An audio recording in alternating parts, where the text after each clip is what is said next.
Today, we're in Garrett County and headed up to the top of the Old Line State.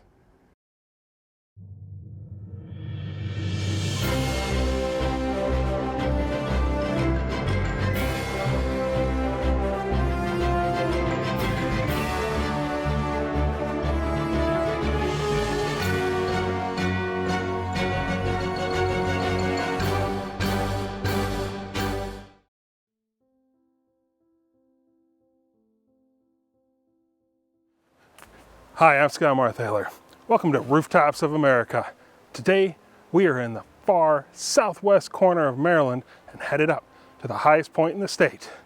But before we start this adventure, take a moment, click that red subscribe button below and the bell icon next to it for all the latest Rooftops of America updates. Hoye-Crest is found in the Allegheny Mountains and is a subpeak of Backbone Mountain, itself a 39-mile ridge running from southwest to northeast. It's part of the larger Appalachian Plateau, the northwesternmost province of the long-running Appalachian Mountains. Geologically, this mountain is primarily made up of sedimentary rock like this, primarily shale, some sandstone, some siltstone.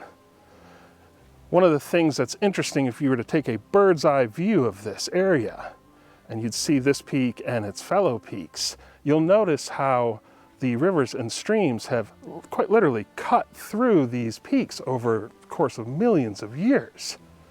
Along with this type of rock, you'll also find coal deposits here. And that would prove to be invaluable, along with the timber on the peaks, to drive the economic growth of this area. Backbone Mountain sits on the Eastern Continental Divide and serves as the headwaters for drainages that flow both east and west. The North Branch of the Potomac River flows east, but also here you'll find the Youghiogheny River, which takes a different course, eventually flowing into the larger Mississippi watershed. Humans have been living in this area for thousands of years. Some of the first, the Paleo-Indians, hunted big game in the highland swamps and mined the rocky outcroppings to make their tools. Later on, people would move more towards the rivers and streams and switch from hunting and gathering to agricultural and trading-based societies. By the time Europeans arrived, this land was the home of the Shawnee and Iroquois people. By the early to mid-1600s, English colonization was picking up steam in North America, the Crown granting charters to proprietors and stock companies to exploit the economic wealth of the New World. Other ventures also sought freedom of worship. Maryland would combine both of these elements. If you were to take a look at a map of Maryland, like this one right here, you'll notice that it just looks different than every other state in the country. In fact, you can make a pretty good case that this is the weirdest shaped state in the US. It sort of looks pinched. And that has led to some very interesting geographical features, like this one right up here, where the Chesapeake Bay almost cuts eastern Maryland off from the rest of Maryland. And then there's another one further out west, this little spot right here. This, near the town of Hancock, is only 1.8 miles from West Virginia to Pennsylvania. It is the smallest non-vertex, where borders actually intersect, border-to-border distance in the entire country. This gives the impression the state should have been larger, and you'd be right. Its original boundaries encompassed much more land in every direction, but Maryland would be a perennial loser when it came to territory. Almost all of Maryland's territorial woes can be laid at the feet of its charter. Now, many of the colonial charters, particularly if they were written in the 17th century, were poor. But Maryland's seems to be egregiously bad and really allowed for a wide interpretation of what was meant. There's no state in our union that best reflects in its borders that element of human error than Maryland does. The history of Maryland as a body politic begins with the dreams of one man, and much further to the northeast. The man was Sir George Calvert, the first Baron Baltimore. Born in 1580, he would become a member of Parliament, then later the Secretary of State for James I. During that time, he took an avid interest in England's early efforts to colonize the New World. After Calvert's political career tanked, he went all in on colonization, first as an investor and then later as a proprietor. One of his goals, besides to make money, was to establish a safe haven in the New World for Irish and English Catholics. It was a dangerous time in the 1600s to be a Catholic in the British Isles, even with a quote-unquote friendly ruler on the throne in the shape of Charles I. Calvert's first effort wasn't along the Atlantic seaboard of what would later become the USA. Instead, it was over 1,000 miles to the northeast, Newfoundland. The colony of Avalon got its start in the 1620s, mainly as a fishing concern. Calvert himself would sail for the colony in 1627. Unfortunately for Calvert, the following year proved to be abysmal. He seemed to have reached his breaking point during the winter of 1628 to 1629, when that season lasted about 8 months. On top of that, he was also shoveling out money to defend the colony from French privateers. And there was little money coming in because the chief commodity, fishing, that industry went into a slump. Calvert threw in the towel and wrote that he would be departing this woeful country and heading back to England. Despite the setback, the desire to establish a Catholic safe haven was still there. But this time, Calvert wanted warmer climes for his next colonial enterprise. He set his sights on a chunk of Virginia's territory for his new venture. But gaining this land wouldn't be an easy task. He started lobbying for it in 1629, but would face challenges, including opposition from the colonists in Jamestown. Eventually, a charter for a new colony, named Maryland, after Henrietta Maria, the Queen of England and a devout Catholic, would be granted in June 1632. But it'd be too late for George Calvert. He'd passed away 2 months prior. The charter would pass on to Calvert's son, Cecilius, the second Baron Baltimore. He, in turn, would outfit 2 ships, the Ark and Dove. 200 settlers would set sail from the Isle of Wight in November of 1633. They'd arrive on March 25th, 1634, at St. Clement Island, on a date that is now known throughout the state as Maryland Day. St. Mary's City was soon established, and for the remainder of the 17th century, it would serve as the colony's capital. The Maryland colony would start to take shape, though the whittling down of its territorial claims would start within the first few decades of its existence. As noted earlier, Maryland was chartered to be much larger. And we've already talked in this series about the eastern border with Delaware and the northern border with Pennsylvania.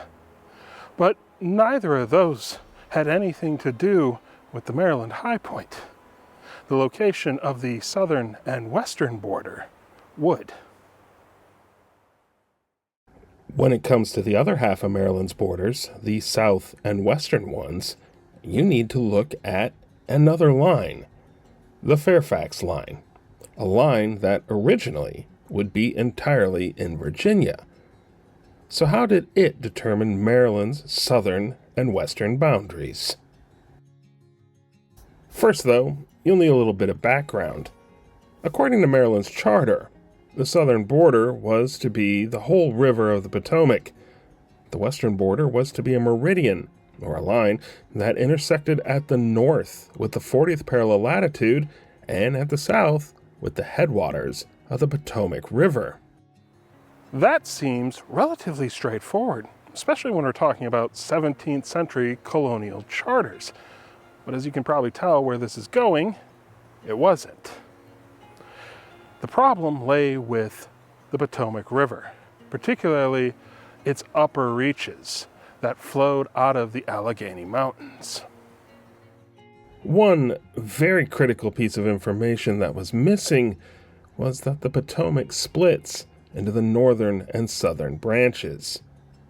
When you look at the two branches of the Potomac, you'll quickly realize the south branch runs for another 130 miles to the southwest. Its source is in the Bluegrass Valley between Lance and Monterey Mountains in Virginia. This tidbit of information would prove to be absolutely critical later on. Another thing that's rather interesting about this whole situation is the colony of Maryland never took the initiative to go survey its borders. And this is especially interesting considering the challenges they were facing to the east with Delaware and to the north with Pennsylvania. Trouble arose when additional land grants were given to other parties, particularly the one inherited by marriage for Thomas Fairfax, the 6th Lord Fairfax of Cameron. This was a large section of land stretching from Virginia's northern neck out to the Alleghenies. In 1736, a survey was done of this tract of land. Interestingly enough, it wasn't driven by a dispute with Maryland, instead with Virginia itself. This would be a substantial loss of territory for the Virginia colony, and tensions between the parties were running high. It was this survey where the Fairfax line first takes shape. But also, more importantly for us, it's where the northern branch of the Potomac was chosen as the source of the river due to its wider valley and more natural course, the river going straight instead of the hard left turn that the southern branch takes. 10 years later, in 1746, after much politicking, Lord Fairfax received a generous decision on what property was actually his. The colony of Virginia and Fairfax organized yet another survey with members from both sides. Of note on the Virginia side was Peter Jefferson, the father of President Thomas Jefferson. This time, they laid in place the Fairfax Stone at the headwaters of the north branch of the Potomac River. And while this may have resolved the issues between Virginia and Fairfax, it conveniently left out one key player: the colony of Maryland. Maryland was quick to recognize that this determination of the headspring of the Potomac River would result in the loss of several hundred square miles of territory. They protested, arguing the whole of the river meant the southern branch too, not just the northern one. Maryland sent Thomas Cressup, one of their colony's most famous, or infamous, depending on your point of view, frontiersmen, out to survey the headwaters of the south branch of the Potomac. And Cressup, who was familiar with this area, did so. And he did it with a great deal of accuracy for the time. Unfortunately for Maryland, this border dispute would be overtaken by bigger events. First, the French and Indian War, then the settlement of the Mason-Dixon line with Pennsylvania, then the American Revolution. All of these would postpone the resolution of the western and southern boundary crisis. It was the conclusion of the American Revolution, though, that brought this border dispute back to the forefront. One of the incentives that Maryland offered its citizens for completing a term of enlistment in the Continental Army was 50 acres of land out here in western Maryland. A generous offer for service that also had the effect of bringing settlers to this region. To be able to allocate this land, though, the state needed to have definitive boundaries on what territory it actually owned. A survey was commissioned to be led by Colonel Francis Deakins, and he would set out to survey the western border in what has become known as the Deakins Line. For highpointers, what's most interesting is where Deakins decided to start his survey. He began it at the Fairfax Stone, the headwaters of the North Branch of the Potomac River. All of a sudden, it seems that the whole dispute about the southern branch was no longer a thing. And because it wasn't, there went Maryland's chances for a much taller high point. A meridian due north from the headwaters of the southern branch of the Potomac would have shifted Maryland's high point to the southwest and made it 1,500 feet higher. The high point then would have been Spruce Knob on top of Spruce Mountain, what is currently West Virginia's state high point.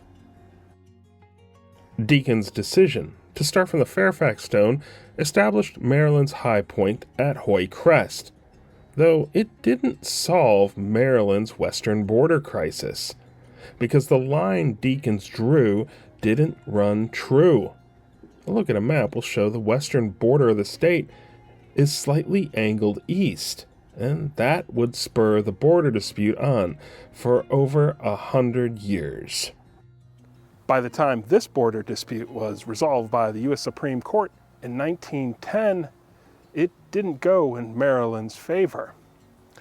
The court ruled that while the Deakins line may have been wrong, too much time had passed, and it would be too disruptive to change it to where it should be. If you're looking to add on to your Maryland High Point adventure, something you might wish to consider is checking out the Fairfax Stone on the southern end of the Deakins line, and then following it all the way up to where Maryland's border intersects with the Mason-Dixon line of Pennsylvania. There you'll find the West Virginia, Pennsylvania, Maryland tri-point. For all intents and purposes, Maryland State High Point was now officially established here in Garrett County, itself a bit of a latecomer in its own right. Garrett County was the last county to be established in the state of Maryland, split off from Allegheny County in 1872. It was named after John Wirt Garrett, the president of the B&O Railroad. The first colonial settlers in the region arrived in 1765, when John Friend and his brothers settled at the mouth of the Youghiogheny River in what would become the town of Friendsville. They'd later be joined by other settlers hailing from Germany and Switzerland to include the Amish. More settlers would arrive with the establishment of the National Road, but the southern part of this region would remain relatively isolated until a new form of transportation would transform it. The advent of the railroad would dramatically change this area.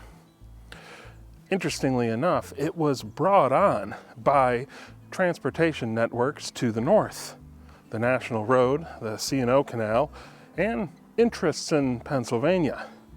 All of them were afraid of the competition that this railroad would bring, and so they denied them the right of way, particularly in the interest of getting to Pittsburgh. B&O Railroad was forced to look for a different path, and they found one here.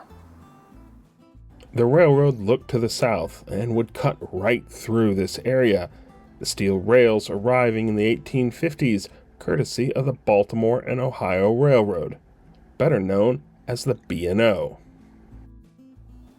The B&O Railroad is the oldest railroad in the country, getting its start in 1830. Now, If the name sounds a bit familiar, well, that's because you most likely saw it on a Monopoly game board. It's one of the 4 railroads that's named.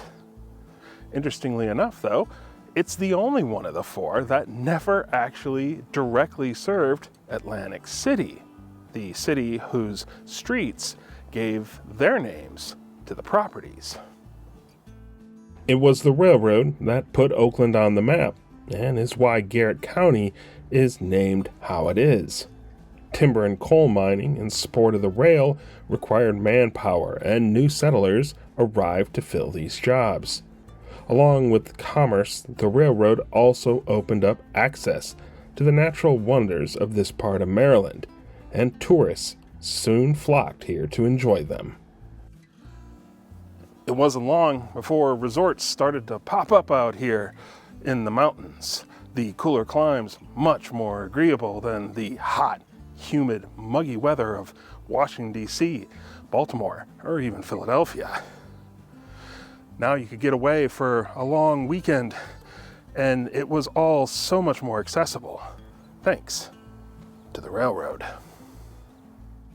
One of the favored locations was the Deer Park Resort. Not only popular with the rich and famous, it also hosted several presidents, including Ulysses Grant, Benjamin Harrison, and Grover Cleveland, who would honeymoon out here after his marriage. Despite the influx of industry and tourism, this area never really lost its sense of ruggedness. Even today, it's one of the least populated counties in the state. If you're looking for the wild places in Maryland, well, there's a pretty good chance you're going to find them here. On top of that, this area is home to an environment that's almost completely disappeared in our modern world. It has some of the last vestiges of old-growth forest in the state. One area that was spared the axe can be found at Swallow Falls State Park. Here, you'll find 37 acres of that very rare environment. Old-growth forests are generally defined as forests that have not been logged or significantly undisturbed for hundreds of years. These stands have become a rarity in the eastern United States. Of Maryland's 2.7 million acres of forest, only 2,000 of it is designated as old growth. Walking through these woods is an experience almost like stepping back in time and catching a glimpse of just what they may have looked like when these were trekked by Native Americans and frontiersmen hundreds of years ago. In addition to this ancient grove, there are other natural treasures to be found here as well, and since we're already here at Swallow Falls State Park, I think we should go check them out.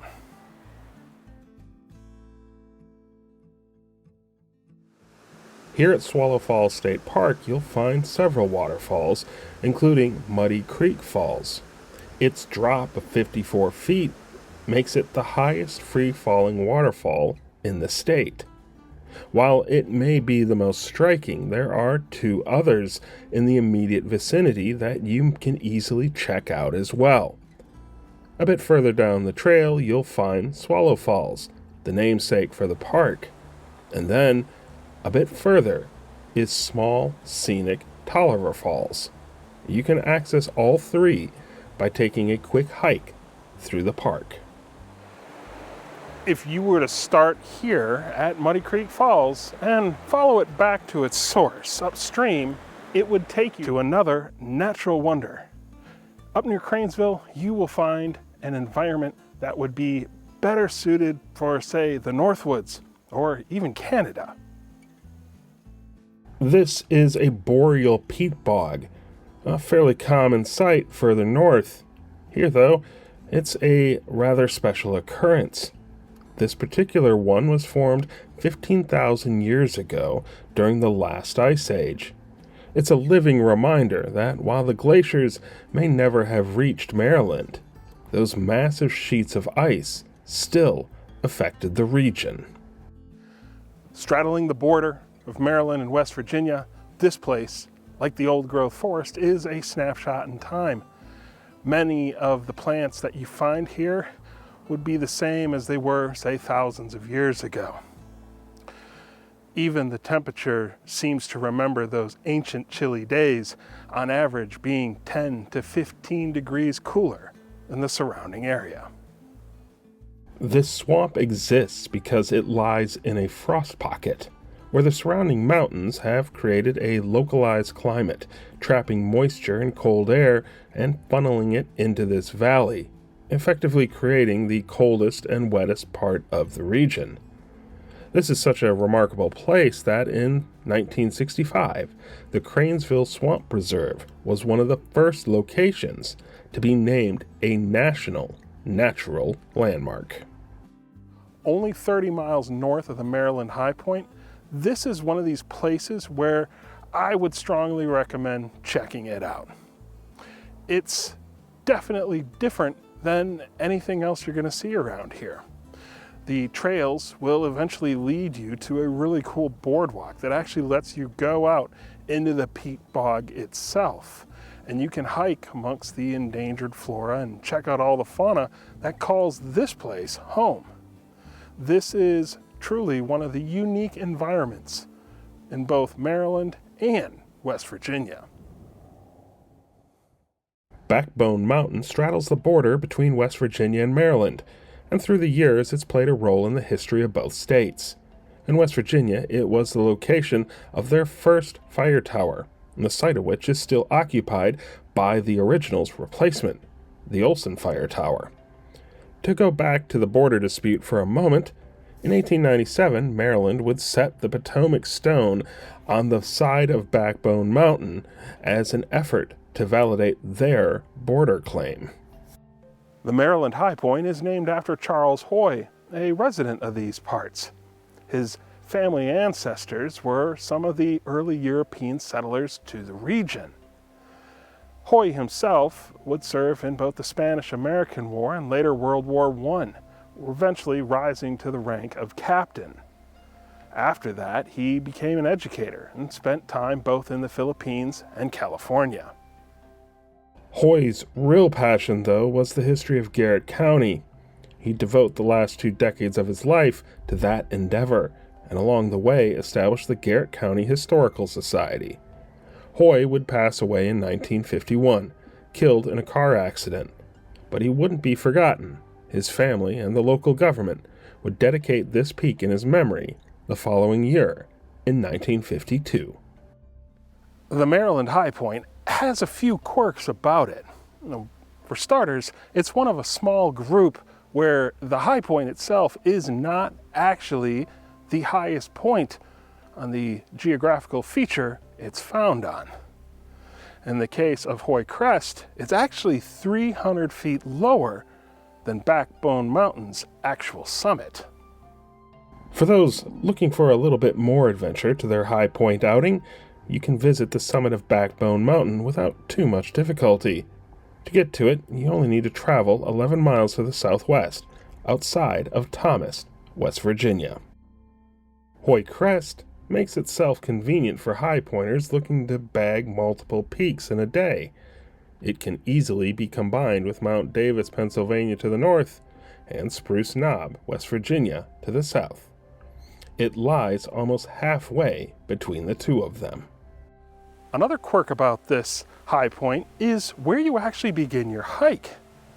You'll start your hike in West Virginia and then head up east, up the mountain, and eventually cross over into Maryland.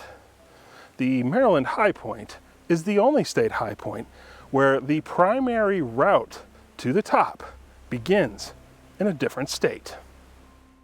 The trailhead for this hike can be a bit confusing, but the easiest way to find it is to start at the Our Lady of the Pines Chapel in nearby Silver Lake, then drive a short distance, just under a mile, down US 219.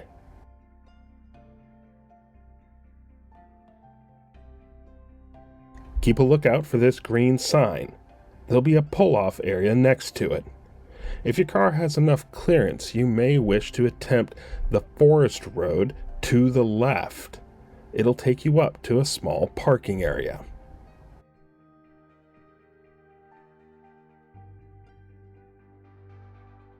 Now, the Maryland High Point is private property, so when you do visit, be respectful, leave no trace. In the way of gear, you're not really going to need much for this particular peak. Good pair of hiking boots, some water, maybe some bug repellent in the spring or summer, but it's relatively straightforward. To reach the top, it's a mile down this trail behind me. Let's go check it out.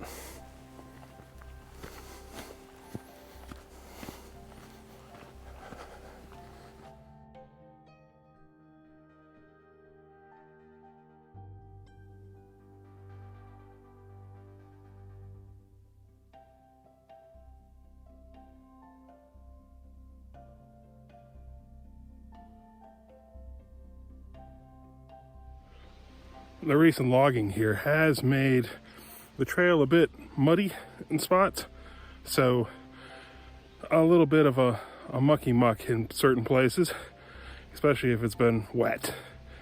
Today is not so bad, but something to consider if you come on out is the trail conditions for the first part could very well be a little more muddy than you expect. The trail itself is fairly well marked with red blazes along the way. Keep in mind, the land along the trail is still logged, which can sometimes make it a bit more challenging.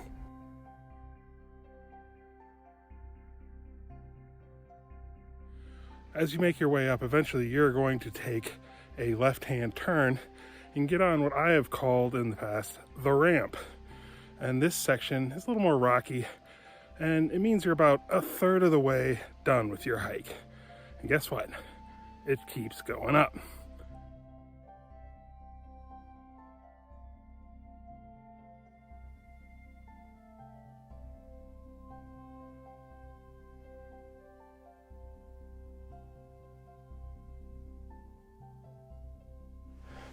Once you reach this sign, you have completed the first two major parts of this hike.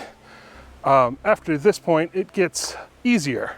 There are still a few ups, but nothing like you just did. I've done this hike 3 times, and each time I find myself having to remind myself that it's always a little bit harder than you think it is. This one, in the first part, you're going to grab several hundred feet. First, you grind towards the ridge, and then once you get on the ramp, you grind up along the side of it. It is a bit more challenging than you'd expect, but let's keep on going.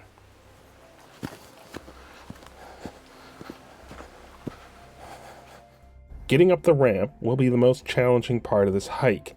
Once at the top, it's pretty smooth sailing. Along the hike up, you'll have a chance to branch off quick and see one of the border stones of Maryland and West Virginia. After that, it's just a short distance further to the summit.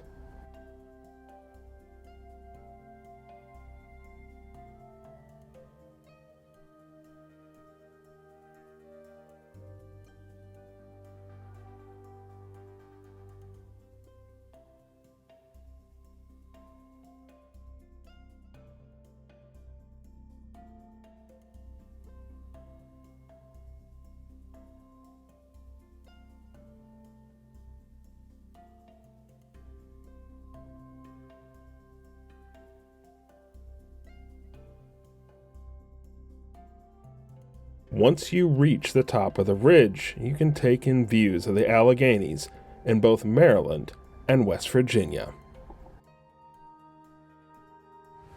And here we are on the summit of Hoye-Crest, the rooftop of Maryland. With an elevation of 3,360 feet, this is the 32nd highest state high point in the USA. I'm Scott Marthaler. Thanks for joining me on this episode of Rooftops of America. Before you go, leave a comment and click those like and subscribe buttons below. And I'll see you soon.